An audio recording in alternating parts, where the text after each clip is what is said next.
Welcome to the Roadmap to Secure Love. In today's episode, Kim and Kyle discuss how learning to trust your gut can help you build emotional clarity and create deeper, more secure relationships. Let's dive in. Listen to your gut. Listen to your gut. We've heard that a million times, right? We have. Like your gut's telling you something. I used to joke and be like, yeah, my gut's telling me I'm hungry or something. But there's science behind it, Kyle, right? The vagal nerve goes down to our stomach and that from our brain. And so when our stomach feels uncertain or anxious, Mhm, it kind of gives us that kind of ooh, feeling in our gut. mhm. But most of us haven't learned or given permission to really listen to it. Yeah.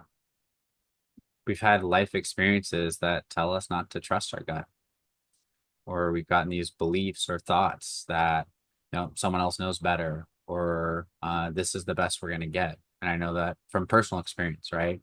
Becoming a therapist really stemmed from having really unhealthy relationships where I didn't trust my gut. Things felt really off. Like I remember feeling kind of just knots in my stomach and yet continuing to try to make the relationship work, even when there were so many red flags, because I thought and believed that that was the best I could do.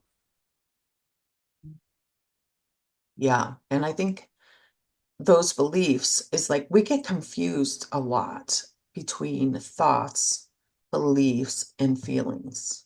Mhm. I don't know how many people tell me I'm feeling unheard about, or I'm feeling, um, you know, I can't even think of it right now because I'm so used to doing it like correctly. Mhm. So help me out here, Kyle. How does it go? It goes, Yeah, it's like I'm feeling like you don't listen to me. yeah, that's not a feeling. That's a No. belief. Thank you. Mhm. Thank you. Yeah. So, but a feeling is I'm feeling rejected. Right. I'm struggling. I'm feeling not wanted. I'm feeling anxious. I'm feeling frustrated. Mhm. That's a feeling. Right. A thought is like, you're not listening to me. You must not like me. Mhm. Or a belief is nobody listens to me. So why should you? Right. Or why should I even try? No one listens to me. Why should I even make that effort? Right. And so this is the sneaky ways where our life experiences kind of form some of those beliefs or thoughts that even if it doesn't feel so great in our body, we ignore that. We stop trusting our gut. We stop listening to our body and we start kind of trusting these thoughts or beliefs that can sometimes block us from really being secure or taking action in a secure way in our relationships. But I gotta tell you, a secure self listens to your gut, right? It listens to that pathway from your brain all the way down the nerve, all the way down to your stomach. And we might not know what it means. We might just feel kind of like sick to our stomach or a little anxious, but we don't know why. But we have to slow down and listen to it. Our gut knows. Our How do we gut do like that? knows. Yeah, how do we slow down and start to connect with our gut when we might have these thoughts and beliefs kind of swirling all around in our head? Well, so I really think like when we have a thought, we can push back. When we have a belief, we can push back. When we have a feeling, though, we have to hold it. Mm, So for thought and for beliefs, we can push back and we can get curious about it. Is this really happening? Is this what this means? Is this coming from my family? Have they told me directly? I often tell myself, would this hold up in a court of law? You know, this person doesn't like me. Would that hold up in a court of law? Did they tell me I hate you, Kim? If they haven't done that, then it's not going to hold up in a court of law, right? It's yeah. just, it's a thought, it's a belief. But if I can say, I feel lonely, I feel rejected, I feel insecure, those are things that you can hold. And you might not know why then, but just to say, I hear you, gut. I hear you, Kim. Mhm. I hear something's off, and I'm going to tend to you because you deserve better than to feel this way, this yuckiness. I'm not going to silence you. I'm not going to tell you to do something else. I'm just going to sit with you until I learn what you're trying to tell me. Which is so hard because I think we live in such a fast-paced world that does not feel safe for us to slow down and hold our emotions, especially if we don't have experiences of people holding our emotions, right? If our parents didn't hold our emotions well, we got upset and they're like, "Oh, I'm going to give you something to cry about." That's not holding our emotion, right? That's unsafe. That's unsafe then to feel, right? And so whatever life experiences, it's sometimes scary. Feels scary to even hold our feelings and stay with them, to tolerate them. And that is kind of, Kim, what you're inviting us to do is how do we slow down and make space to connect with our body and hold the emotion without trying to solve it right away.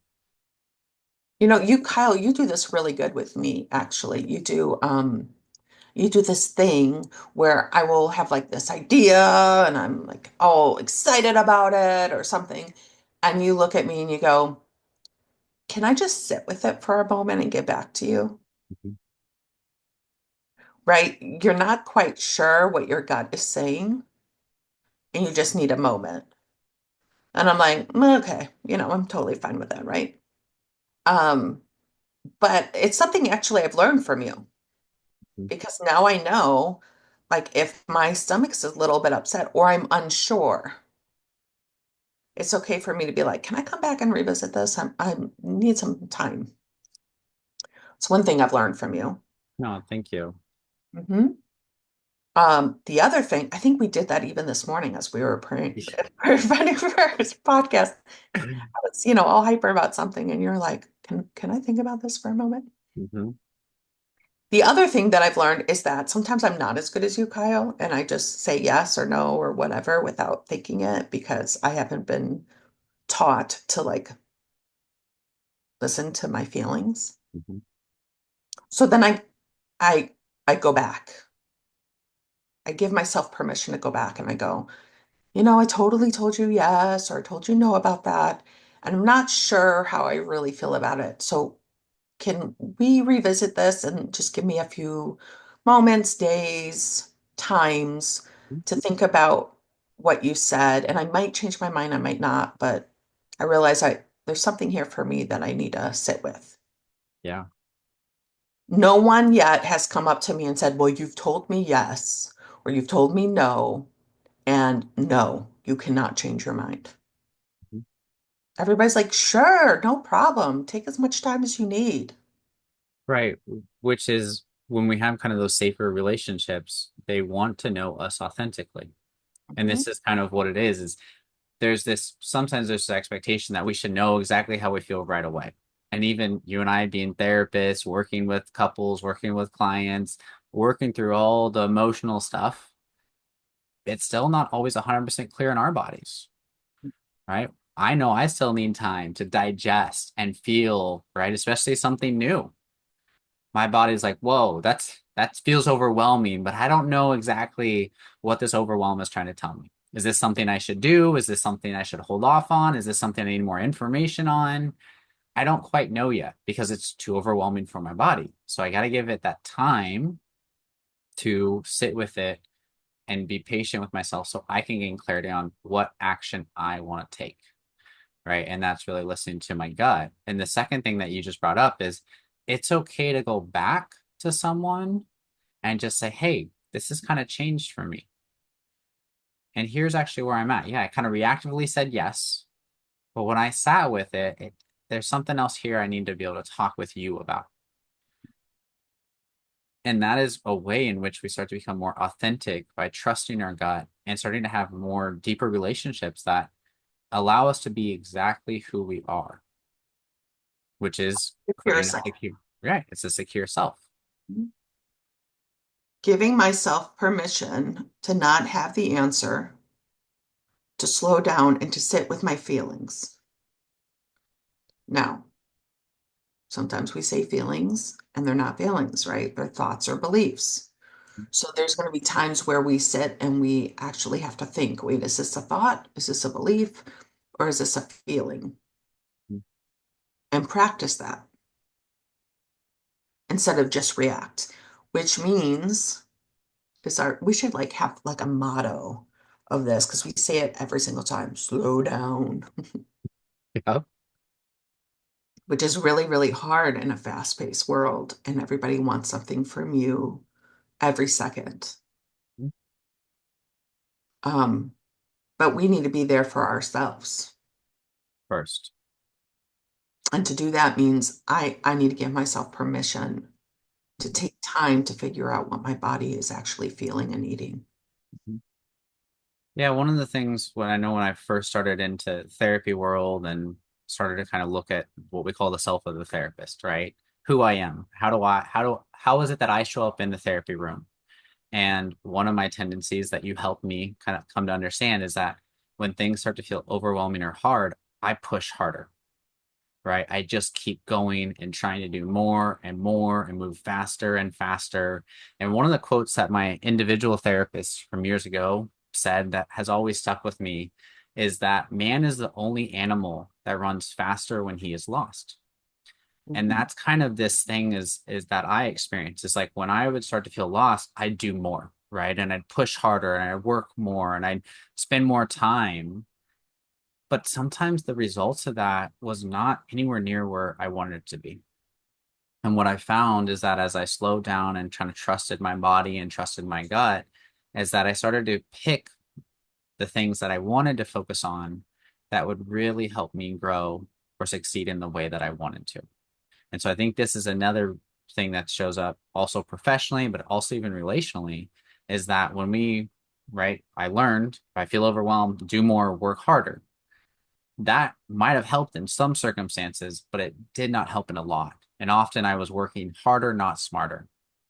And by slowing down and connecting with my body and really connecting with my feelings and sitting with it really helped me understand where do I need to focus? Because there's a million things we could do at all times, and we can't do a million things, right? We can't have a million conversations with our partner and get 100% clear on every single life decision.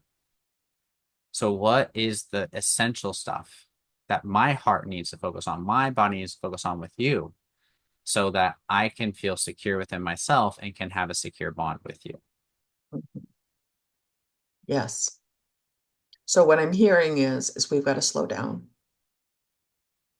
To have a secure self, we need to listen to our gut. And we need to be able to differentiate between a thought and belief that we can push back against, right? And we can do that through curiosity. Where did I learn that? Who's telling me that? Do I really want to believe that? Could it be proved in a court of law? And then what's my feelings? And how do you tend to those? How do you slow down and really say, I want to have a secure self. I matter. So I'm going to actually slow down, figure out what my gut says, and I'm not going to betray myself today. I love, Today, not going to betray myself. and I think that's what's so powerful is trusting our gut is really staying in alignment with who we are and what's best for our heart. And that's hard. And Kim, I love that you brought this last part in of honoring ourselves is staying with ourselves, not betraying it. When we move too fast, when we react without connecting with our gut, without staying with those sensations, as we can find ourselves in stickier situations. Mhm. This is another motto that I think is part of for those that have listened to a lot of podcasts, is that people aren't going to like this. No. You putting yourself on the map and seeing that you matter and that you're worth slowing down for and figuring out what you want, unless they're secure themselves, they're not going to like that. They're not going to like that. The reason why I'm fine with you saying, can I return back to that is because you and I have a secure relationship. Right. I know you're not going to leave me hanging. Mhm. And I also trust us that we'll figure out whatever we need to figure out. Um, but if you were to do that to somewhere else, somebody might get offended. Yep. And this is where we have to look in the mirror and to say, I'm worth not betraying myself today. Mhm. But there are thoughts and there are feelings there are thoughts and there are beliefs where we feel like we don't matter Mhm. and that we shouldn't be a priority and that our gut should just be silenced. And I challenge those of you that are listening, fight back. Don't settle. Thanks for joining us. Today's key takeaways are 1. Trust your gut. 2. Slow down and feel. 3. Differentiate thoughts from feelings. And 4. Honor your emotional truth. Follow Kyle and Kim on Apple, Spotify, and YouTube. Be sure to sign up for the Secure Attachment Path course to explore your attachment style, uncover relationship patterns, and learn practical tools for building secure connections. Until next time, stay connected and love fully.